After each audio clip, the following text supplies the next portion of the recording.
So, as a writer, I noticed like on any given day, I could be like falling in love, meeting my true love for the first time, or finding she's sleeping with my brother.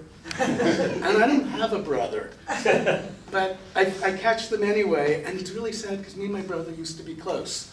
I could be traveling on a spaceship, I could be saving a small town in the Old West, or demonizing an old town in the Old West. I could be flying a helicopter out of control into a brick wall to sudden death, and to make things worse or better, if you're a storyteller, there's kids in the back. I could be crying at a funeral, I could be drunk at a wedding, I could be being born. And at the end of that, or I could be bleeding on the cross next to Jesus. And at the end of the day, I'll be chatting with a friend, and they'll say, "What'd you do today?" And I'll say, "Not much, wrote." Someone asked the other day, like, is writing lonely? And when you realize what you're doing, how could it be lonely when I have all these people in my head, and some of them are douches, and some of them are good people. So it's like, yeah, I mean, it's that difference between being alone and being lonely. But it's not, it's exhausting. And I think all writers, for that reason, kind of have a certain, what's the word? Antisocial tendencies. Which is why we often get along with other writers, because they too are insane. So let's see, what else? I sent some questions I was told to be asked that you guys were interested in. Yeah, most people prepare. It's a hassle. So true. Okay. Is there a path to success? Unfortunately, no. But fortunately, there's a million paths to success. Unfortunately, there's millions of more that go nowhere.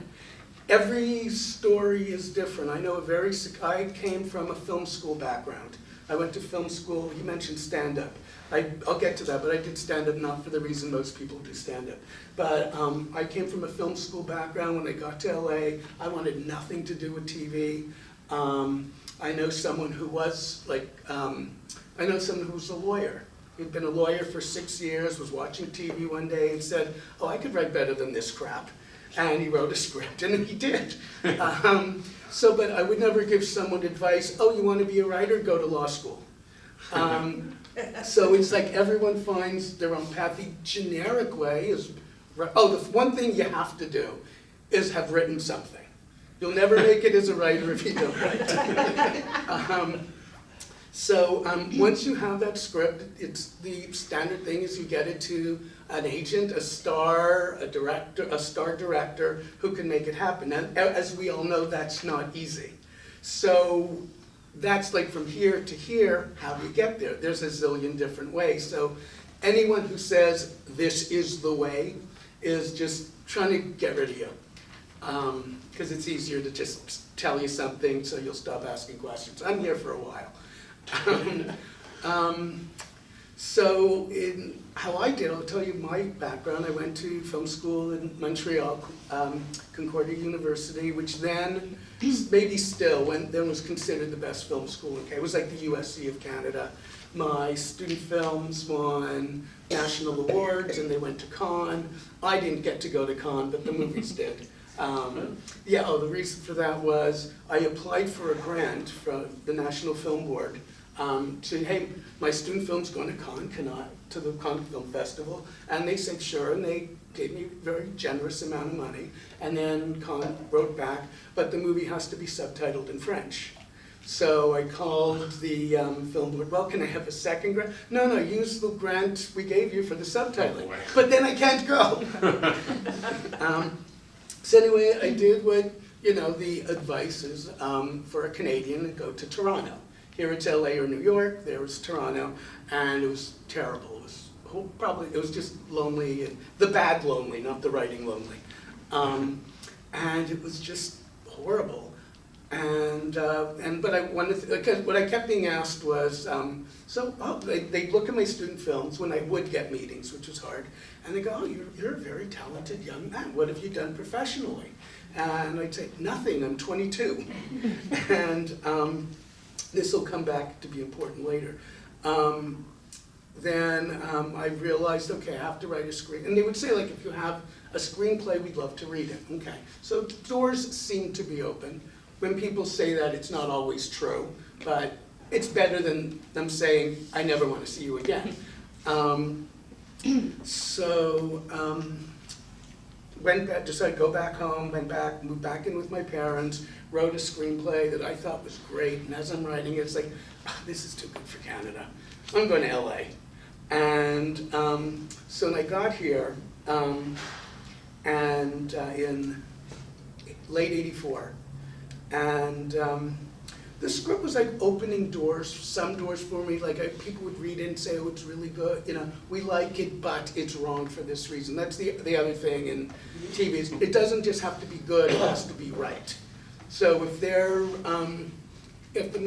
the studio's looking for a script has a deal with Melissa McCarthy, and you write the greatest Jackie Chan movie ever, doesn't matter.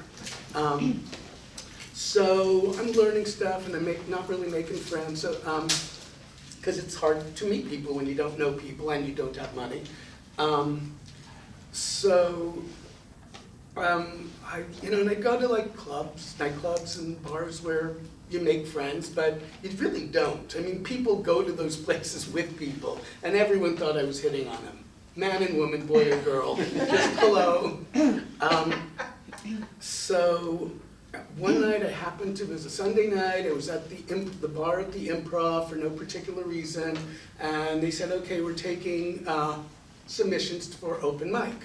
I didn't know what that was. I asked, and I went in, and I asked what it was. So I said, okay, maybe I'll do this. My films were comedies, even though I'd never performed before. So I went in, and I'm watching, go, oh, I'd be better than this guy. Oh, I'd be better than this guy. One after one, oh, this guy's terrible. As bad as I might be, I'd be better than this guy. The last guy on was a as of yet unknown Paul Reiser. And I went, okay, I wouldn't be as good as this guy. So if I was here tonight, I would have been the second best on stage. And so I went home, wrote over the course of the next week, wrote 5 minutes, which is all you get. Following Sunday, I got on, and that started me doing stand-ups. I mean, open mics for a long time. But through doing that, I started meeting up, comedians who had connections, a lot of comedy writers hung out there, and people say, you should write a TV script. And because I went to film school, I was a total film snob. TV, I'm not going to do TV. And so then I found out, I think at the time, one sitcom episode paid $10,000. So I could write 2 a year and live like a king. And during that time, I learned what they were looking for in terms of screenplays, which is either star vehicle and high concept. That script I wrote was an ensemble and low concept, a very small little drama, and no one wants to buy that, unless you know the people who want to buy that. So I wrote a spec night court. I don't know if any of you remember that show. Yeah. And got it around, and the other things, once you have your thing written, get as much feedback as you can before you decide you're finished. Ask friends, family, but only ones you know who will be honest with you in both directions. Because there are some people who will tell you they love it just because they don't want to hurt your feelings, and there will be some people who tell you they hate it because they don't want to give you an inflated ego. They don't want you to get too high on yourself. So you have to know, like, these are people, if they say they love it, they mean it, and here's something to be careful with. Something people mean as a genuine compliment, but it really isn't. When they say, oh, I love that part, it's so you.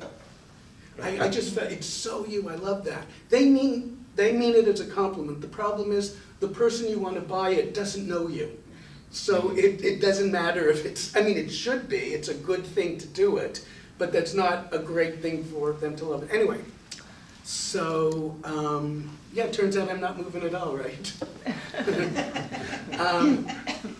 So where was I? Oh yeah, so then once you decide, okay, you've gotten all the feedback and you've addressed everything you agree with, at that stage only address things you agree with.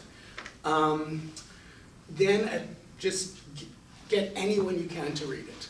Just the more you read, the more, who knows, once you put it out in the universe, one person has it who you don't think can do anything with it and goes, hey, this is great. Hey, and gives it to a friend whose father happens, or cousin or son happens to be whatever. So I was just having people read it, whoever I could, and it ended up going to a series of agents, and one after another I was being told no. And finally one of the agents from there, I read your script and thought it was really good, and I'm thinking, and here comes the but.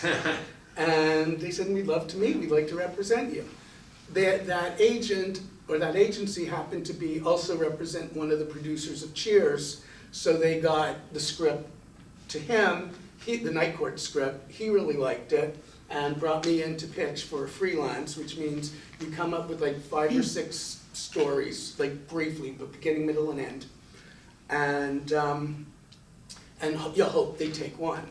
Another interesting thing, if you're ever pitching in a comedy room, so like I'm pitching one of my stories, and the whole staff is the showrunner and the whole staff is there, and the staff start like saying, oh, and you could do this, and they're pitching jokes that I don't have, and they're taking the story, and I'm thinking, shut up, you're ruining this. The truth is, that's what they do when they like it. Their job is to help make it better. They were helping me, and I thought they were totally messing me up. So in the end, I sold one of them. It was the one, I don't know if you've seen, where Diane dances on the bar, takes up ballet. She tries to audition for the Boston Ballet. Based on that, they offered me a free staff job, and they became story editor. Once you're in, it's not that the hard part is getting in, because a lot of people get in and fall out, but once you're in, if you keep doing well, you keep going. It's kind of like a moving train that's impossible. It's a moving train. Jump on, without killing yourself. Jump on. But once you're in, you're in. But you'll probably get knocked back a lot first. So that's how. So once I was in, one thing led to another and led to another. What were some other questions?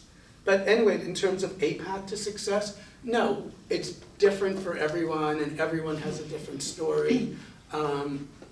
One of my very good friends, a terrific writer named Don Foster, he got his break because long before anyone heard of Roseanne, he was in an improv group with Tom Arnold. So it was, and that's a rare exception where he didn't have a script. But he was a really talented, he's just got a great mind. He was brought on. All of us, like producer writers, were really resentful of him at first, because it's like, it's just a friend. But it turned out he was terrific, and he's still one of my best friends. So what else?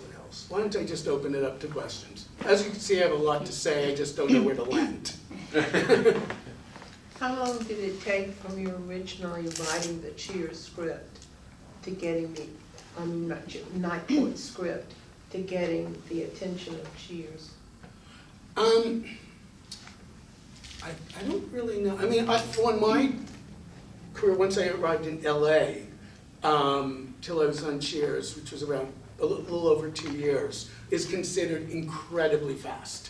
So it's not really fair, but I don't remember when in that 2.5 years I started writing the Night Court script, but I was already doing stand-up, so I already kind of knew some of the people who would get the script to the agent. So yeah, so like I was making contacts without knowing it, because I was doing stand-up, and I was doing stand-up not because I ever wanted to be one, just because I wanted to make friends. And I did. And it also turned out good, because even though my student films were comedies, and I'd written like, a lot of essays I did in college were comical. I didn't know how to craft a joke. Like, I didn't know how to write a joke, because there's a certain, it would be like someone who's just got a great voice, but has never taken a singing lesson. It's still enjoyable to hear him sing or her sing, but once they start learning what they're doing, it's at a whole new level. So it's kind of doing stand-up, you have to really like set up punchline. How do I get to here? Do I want a long segue, short segue, long pause, short pause, and all that. So that really helped too.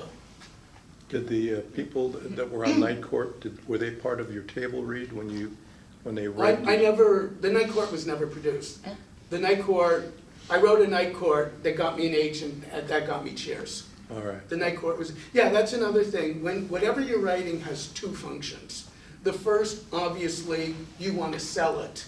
But the other is it's your portfolio. It shows that you can write. So someone might read it and go, hey, you're fantastic. I don't want to do this, but will you write this other thing for me?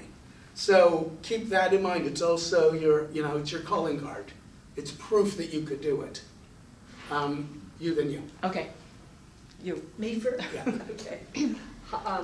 Did you find it really helpful to be a stand-up comedian? In other words, learning how to pace a joke, learning how to, like you said, plot a joke, the technique of that. Would you say that was a tremendous help to you? In retrospect, I didn't know it at the time, because and one of the things I didn't like about doing stand-up, everyone who's at the time, anyway, probably now even more, doing stand-up wanted to be something else.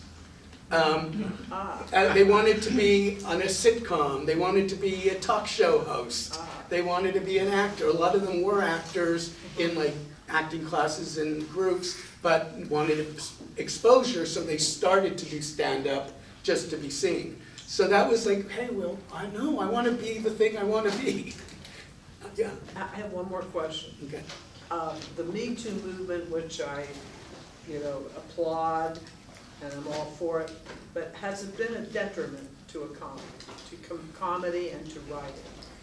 Okay, well, How do you work around it? I was doing, I was already writing books when that happened, when that started. I don't know the right verb. So it didn't really affect me at all. It's clearly affected TV and comedians on TV. It's completely affected colleges. Comedians won't go, like, okay, Bill Maher saying I won't play colleges anymore, sure, that makes sense. Seinfeld who's like the least political, cleanest comic, won't play colleges anymore, because he just says it's too controversial. And so it's had a total effect. That said, I don't know what's happening in nightclubs. Nightclubs might be, comedy clubs might be just as raunchy as they ever were, I don't know. So it can be a pain in the ass. Yeah, I applaud the movement too, but it's kind of moved to another thing where you have to be careful what you say, and that's bad for all art. Yes. I think art should be radical. Art should, upset people. Okay, my turn? Yeah. Okay. I wanted to know, have you done any short form streaming? Streaming, Yeah, like like a podcast kind of thing? like a YouTube or Webinar. web series or No. okay. Right now, I'm really focused on my books Yeah. and writing the books and marketing, and I'm really bad at marketing. I know nothing about it, so I'm learning it, but the more time I take to learn marketing, the less I'm writing, which is so much more fun and rewarding. So another thing is too much. You see shows like Raymond and that, looking at them and say, boy, they can't get away with that stuff today. Because I've been watching some of the reruns of all the comedy shows, and Kathy and I, my wife, were looking at that. You can't do that today. Of course, they used to make a big joke on the Carson show about the NBC censor, but even that stuff you can't get away with today. Well, what's weird is you can get away with stuff you couldn't get away, if it's just sex stuff, and it's not even sex, it's naughty, body jokes and stuff like that. You just can't do anything political. So you could make points that aren't really important, just basically dirty jokes, just a little cleaned up. But if it actually says anything, then you can't do it. They massacred Don Rickles. Oh yeah, Don Rickles wouldn't have a career today. Yes. I am an actor, and I've also done and still do stand-up comedy if there's 3 people in line at a deli. I remember telling doing that. some of the best jokes that have kept me out of the big time for years. My question is, you can laugh now. My question is, when you work on a show, comedy, whatever, how well do you know the actors? When you're hired on the show, do you meet with the actors and find out what they're all about and what they can do and what their best moments are, or? Yeah. Yeah, I mean, absolutely, I mean, that's, I mean, sometimes there's like rifts between the writers and the cast, which sucks, but you go to a run-through there's a tape, on a typical schedule of a sitcom, you have a Monday morning table reading, Tuesdays called the producers run-through, Right. which is so no network, no studio, and the actors are still holding their script, but they're walking through it on stage. So after the Monday reading, there's a rewrite. Then after the Tuesday run-through, there's another rewrite. Then Wednesday is the network run-through, so they come and they give notes, and there's another rewrite. Thursdays are the day where we bring up, so like for the first 3 days, we're basically putting on a play, a stage play. On Thursdays, the camera crew comes in, and at the end of that day, we see like a technical rehearsal, where we're actually watching it, we're not watching the actors on stage, we're watching it on screen. And there would be like a minor rewrite there, because at that point, the actors do have it memorized. So you don't want to give them so much but the day before they're taping it. Right. So that's the typical schedule. So yeah, you're working very closely with them, you know, every day. And one of the, you know, I don't know if like, episodic TV is the best medium, but one thing that's really cool, and this does go to the acting question, is look at most shows, your favorite shows. Look at the, you know, that you've been watching forever. Now watch the first 2 or 3 episodes. It's not exactly it. Yes. Because what starts to happen is the actors, you know, writers, we just want our stuff to work. So when we know an actor is really good at something, without thinking, hey, they're good at this, do it. It's just subconsciously, and they'll do this. If it's something they're not good at, you have this great slapstick bit, and you know this guy can't do slapstick. You know, even though the original premise of the character is, oh, this guy's like Jerry Lewis or Harpo Marx or someone very physical, and you know, at a certain point, you're trying to get them to do it,